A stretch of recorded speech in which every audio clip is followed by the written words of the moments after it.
I like Amiibo. A lot. In fact, I think I own about 60 of the figures, much to the annoyance of my girlfriend. Despite how great I think they are to look at, I can't escape the fact that these Toys to Life products actually don't do very much when it comes to using them in video games. Sure, they might unlock an exclusive costume or weapon for the odd game, but apart from that, well, they're in all honesty a bit useless. Mini Mario and Friends Amiibo Challenge attempts to rectify this by making Amiibo crucial to the experience, but in doing so it just serves to highlight all their major flaws.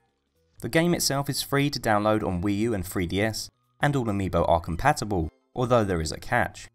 The catch being that whilst any Amiibo are compatible, if the player doesn't have any of the 10 displayed Amiibo characters that are currently on screen, then they can only access 12 basic levels, and they won't be able to collect any of the optional Amiibo tokens that are scattered throughout the environment. However, the more of these characters the player owns, the more levels and in-game tokens they will be able to collect.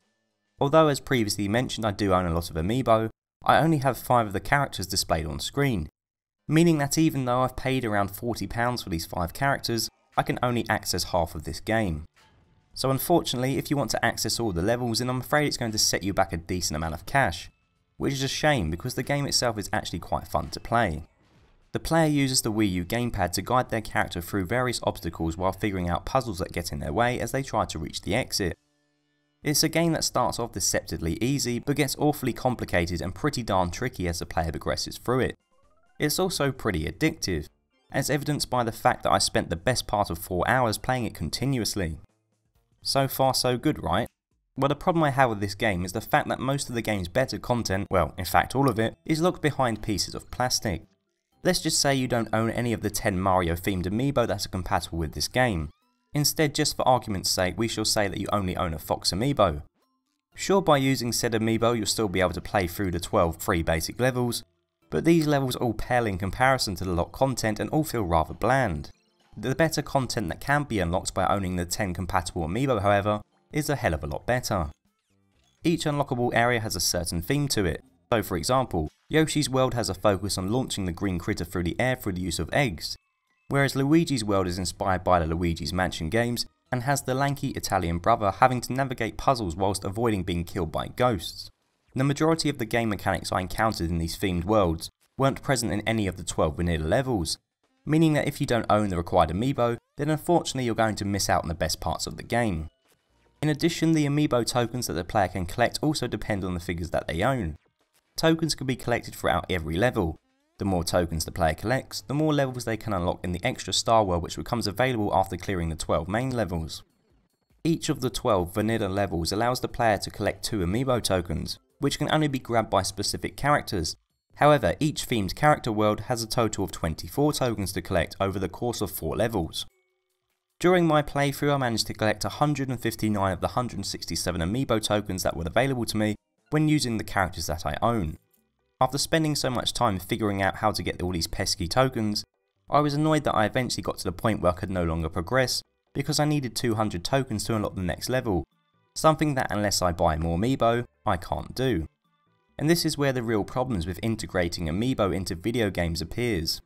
Those who own and collect Amiibo tend to moan because the figures don't do much, which is a valid point. These people have paid for these figures, and apart from being able to have a nice display, they aren't getting much for their money.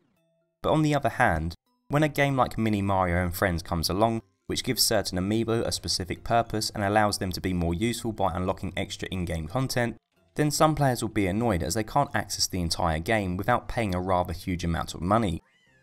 Either way, it seems like Nintendo can't win.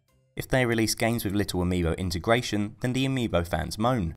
But if they release an Amiibo based game or have significant unlockable content in a game which can only be accessed via Amiibo, then the people who don't have access to these figures will feel aggrieved. I have been on both sides of the argument myself. I'll admit I do find it a bit annoying when I see a new Wii U release on the horizon, only to find that the game's Amiibo support just allows the player to unlock a few extra in-game skins. But on the other hand, I find it annoying when a game impedes my progress because I don't have a specific Amiibo character. But do Nintendo care? Probably not. I mean, why would they? As of February this year, it was reported that they have sold over 40 million Amiibo figures, which is a ridiculous amount. In terms of sales, we can say that Amiibo have been a resounding success, but in terms of finding a suitable way to integrate them into video games, And in terms of finding a balance between allowing Amiibo to unlock significant content whilst also not alienating those who don't have access to them, Nintendo have failed miserably. Which begs the question, what is the solution? Well, when using Mini Mario and Friends as an example, I believe that there should be an option to pay for the extra lock content. Personally, I would have happily paid an extra £6 or £7 to access the rest of the game, because I've really enjoyed what I've played so far. Instead, currently my only option is to pay over 5 times that amount and buy the 5 other figures. But how is paying £6 to unlock the rest of the game fair on those who have already purchased all the Amiibo, you ask? Well, think of it like this. Most people don't buy Amiibo based on how they interact with video games, because as mentioned, most Amiibo do very little, yet Nintendo have still sold a crazy number of them. Instead, most people buy Amiibo because they want a toy of their favourite character, or because they want to build a collection. By allowing non-Amiibo owners to pay to unlock Amiibo locked content, it allows them to access an exclusive item or level they may want, despite them not necessarily wanting to own an Amiibo figure. This method also allows those who do own Amiibo to have cool looking toys of their favourite characters, whilst also having access to free and extra content every now and then. So what do you think? Do you agree with my solution? Or perhaps you don't think there is a problem with Amiibo? Let me know in the comments below your thoughts. And as always, thank you very much for watching. Till next time, goodbye.